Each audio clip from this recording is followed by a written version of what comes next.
오늘도 계속해서 창세기 4장을 봅니다. 창세기 4장 16절로 26절 끝절까지 보겠습니다. 다 함께 봉독합니다. 가인이 여호와 앞을 떠나서 에덴 동쪽 롯 땅에 거주하더니 아내와 동침함에 그가 임신하여 에녹을 낳은지라. 가인이 성을 쌓고 그의 아들의 이름으로 성을 이름하여 에녹이라 하니라. 에녹이 이랏을 낳고 이랏은 무흐야엘을 낳고 무흐야엘은 무드사엘을 낳고 무드사엘은 라멕을 낳았더라. 라멕이 두 아내를 맞이하였으니 하나의 이름은 아다요 하나의 이름은 실라였더라. 아다는 야벨을 낳았으니 그는 장막에 거주하며 가축을 치는 자의 조상이 되었고 그의 아우의 이름은 유발이니 그는 수금과 퉁소를 잡는 모든 자의 조상이 되었으며 실라는 두발가인을 낳았으니 그는 구리와 쇠로 여러 가지 기구를 만드는 자요 두발가인의 누이는 나아마였더라. 라멕이 아내들에게 이르되 아다와 실라여 내 목소리를 들으라. 라멕의 아내들이여 내 말을 들으라. 나의 상처로 말미암아 내가 사람을 죽였고 나의 상함으로 말미암아 소년을 죽였도다. 가인을 위하여는 벌이 7배일진데 라멕을 위하여는 벌이 77배 1이로다 하였더라. 아담이 다시 자기 아내와 동침함에 그가 아들을 낳아 그의 이름을 셋이라 하였으니 이는 하나님이 내게 가인이 죽인 아벨 대신에 다른 씨를 주셨다 함이며 셋도 아들을 낳고 그의 이름을 에노스라 하였으며 그때의 사람들이 비로소 여호와의 이름을 불렀더라. 아멘.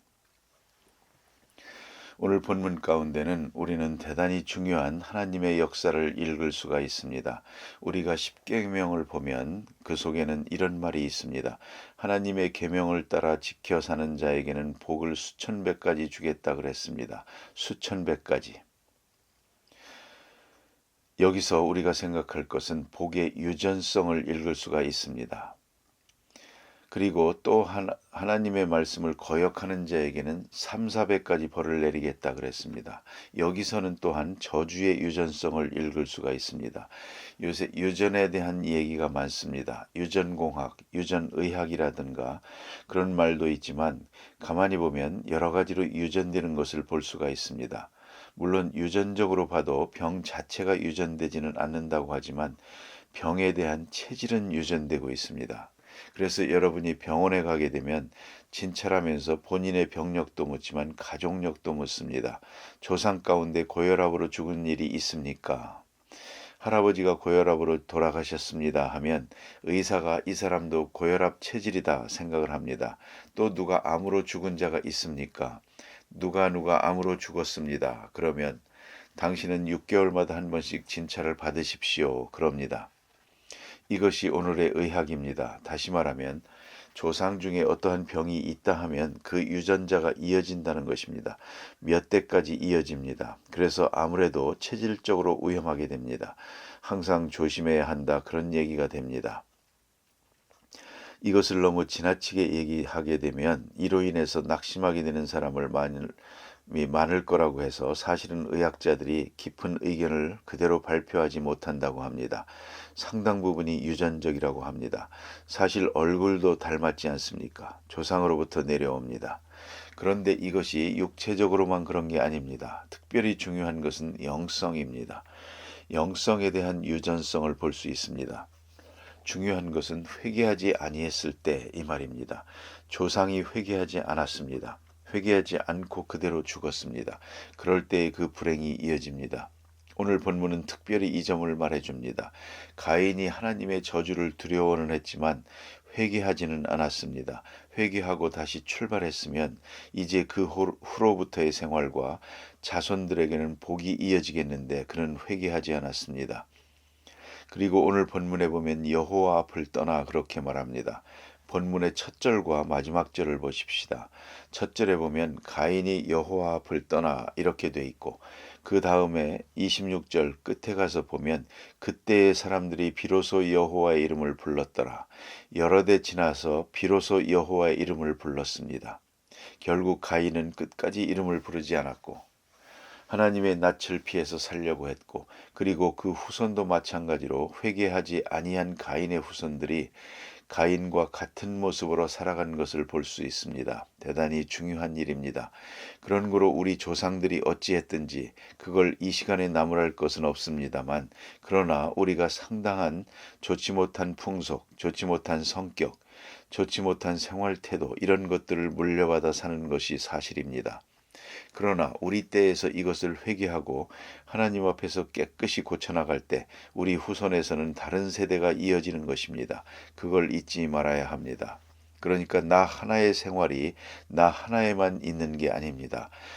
여러분은 지금 부모님 하면 뭘 생각하십니까? 또 할아버지 할머니가 어떠했다고 생각되십니까? 그것이 내 마음의 잠재의식이 되어가지고 지금 내가 그걸 상당한 부분에서 답습해 나가고 있는 것입니다. 그러기 때문에 이 뿌리 깊은 죄악, 이것을 우리가 회개해야만 새로운 세대가 이루어지는 것입니다. 흔히 우리가 관행이라는 말을 씁니다. 그래서 우리의 어떤 잘못이 마치 당연한 것이라고 생각을 합니다. 관행이란 습관적인 행위란 말입니다. 그렇게 해왔습니다. 그런 것을 보았고 그렇게 배웠고 그래서 그렇게 되었고 그러기 때문에 나도 오늘 그렇게 해왔습니다. 이것은 마치 아무 의식이 없는 죽은 자와 같은 생활입니다. 거기서 헤어나질 못할 것입니다. 그런 거로 개혁이 필요하고 또 영적으로는 회개가 필요합니다. 참으로 회개하고 새로운 세계를 살아가야 그 후손들에게도 새로운 문화를 이루어가며 살아가게 된다는 것입니다.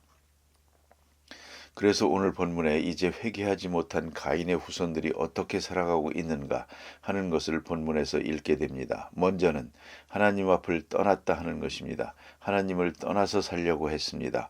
스스로 살려고 한 것이 그의 첫째 근본적인 죄이고, 그 다음에 보니까 노 땅에 거하여 성을 쌓았다 그랬습니다. 스스로 방어하려는 것입니다. 두려움이 있고 부끄러움이 있고 또한 항상 저주의식을 느끼고 있습니다. 누가 꼭 쳐들어올 것 같고 누가 꼭 죽일 것 같습니다. 성경은 분명히 말합니다. 하나님께서 약속해 주시기를 너를 만나는 자는 누구든지 너를 죽이지 못하게 해주마.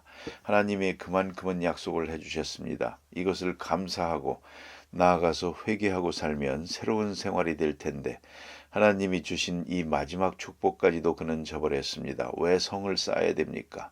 이것이 잘못이었습니다. 다윗에게서 이것을 볼 수가 있는데, 다윗이 스스로 왕이 되어가지고 천하를 호령하게 될 때 인구조사를 합니다. 인구조사를 해가지고 전쟁이 났을 때 나가 싸울 만한 사람이 몇 사람인가 조사해보자. 우리나라가 얼마나 커졌나 이래가지고 인구조사를 했습니다.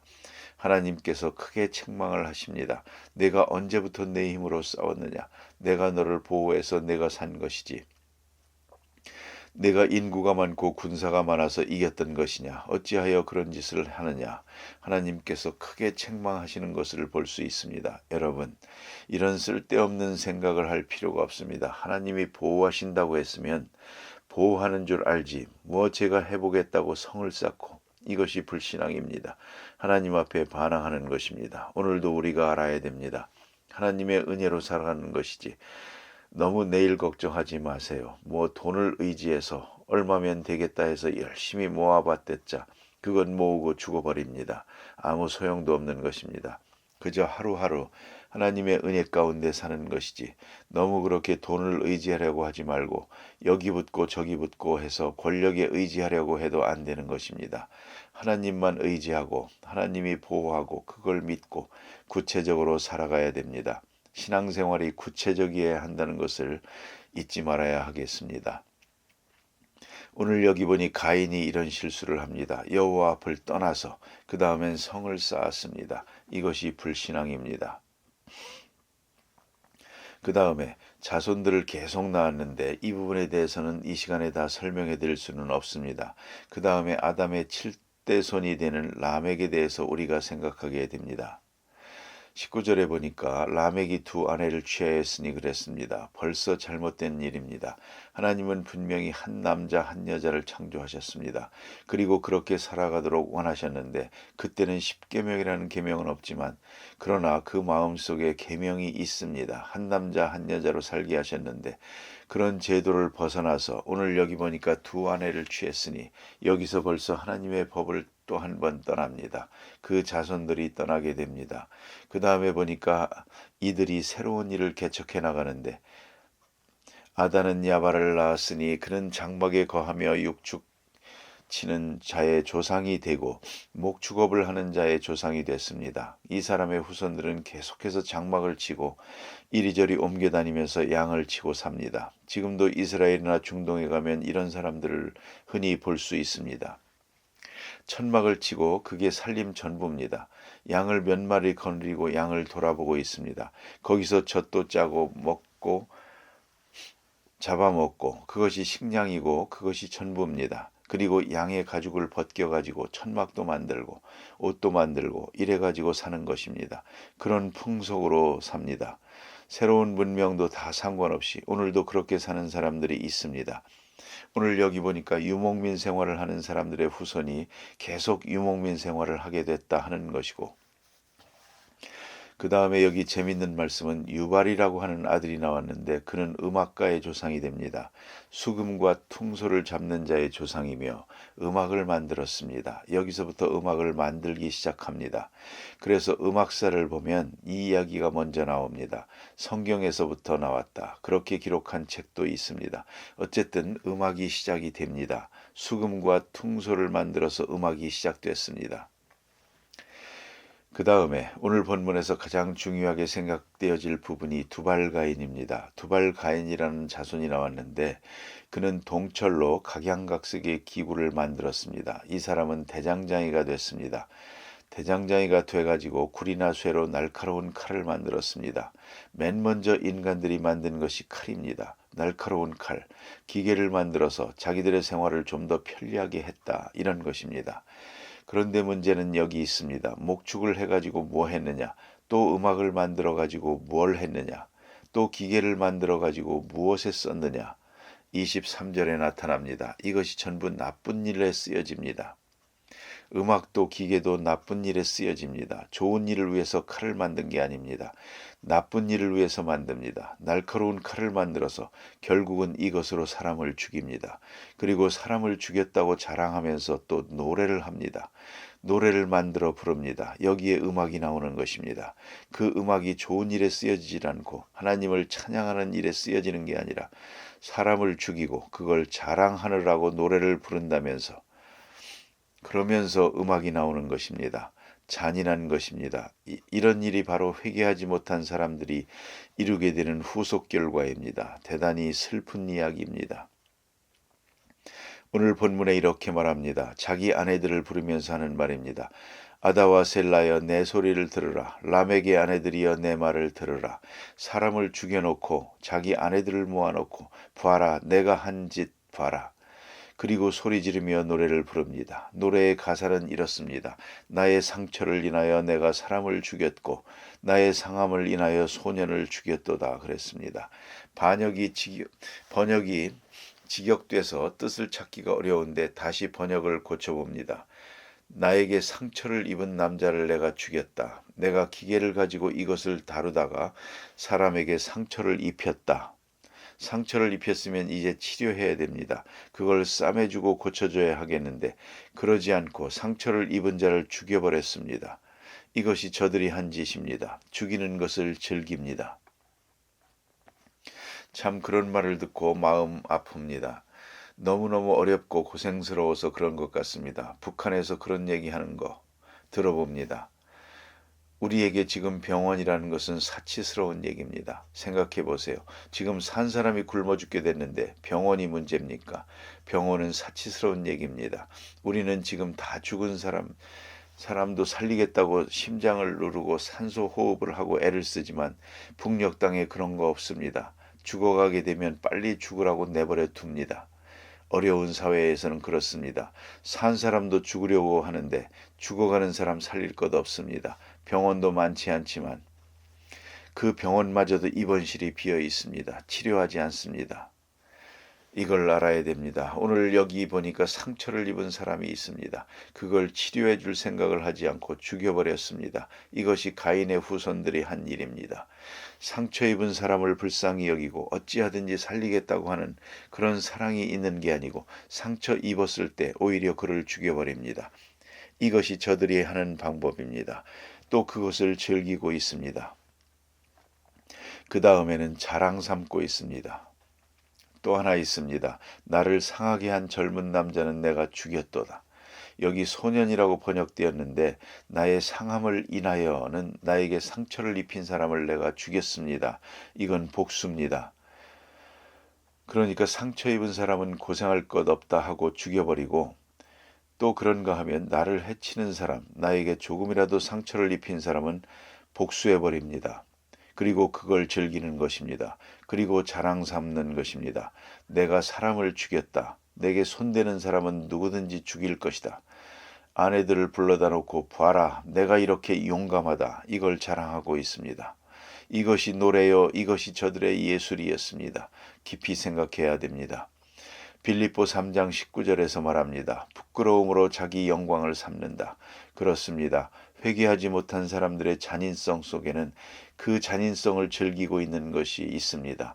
사람을 죽이는 것을 즐기고 많이 죽였다고 자랑하고 옛날에 로마에서는 그런 일이 있습니다. 그들의 풍속들을 보면 우리는 지금 정조를 중요하게 여깁니다만 될 수 있는 대로 깨끗한 여자를 생각하지만 그 당시에는 그렇지를 않았습니다. 여자들도 얼마나 많은 남자를 만났는지 그리고 많은 남자와 관계했다는 것을 자랑했습니다. 나를 거쳐간 남자들이 이렇게 많았다. 그걸 면류관처럼 자랑 삼았다는 것입니다. 오히려 그런 여자가 더 인기가 있었다고 합니다. 생각하면 어이가 없는 것 아닙니까? 부끄러움으로 영광을 삼는다. 그러니까 사람을 죽인 것으로 영광을 삼고 더러운 행위를 오히려 자랑 삼고 이것이 죄악입니다. 오늘도 보면 그런 일들이 얼마나 많은지 모릅니다. 미국에서나 유럽에서 가끔 볼 수 있는데 지금은 우리나라까지도 남자들이 귀고리한 것을 볼 수 있습니다. 그것도 임시로 한 게 아니라 구멍을 뚫어서 했는데 한쪽에만 했습니다. 이건 나는 동성연애하는 사람이요 하는 뜻이랍니다. 한쪽에 하는 게 그런 뜻으로 하는 거랍니다.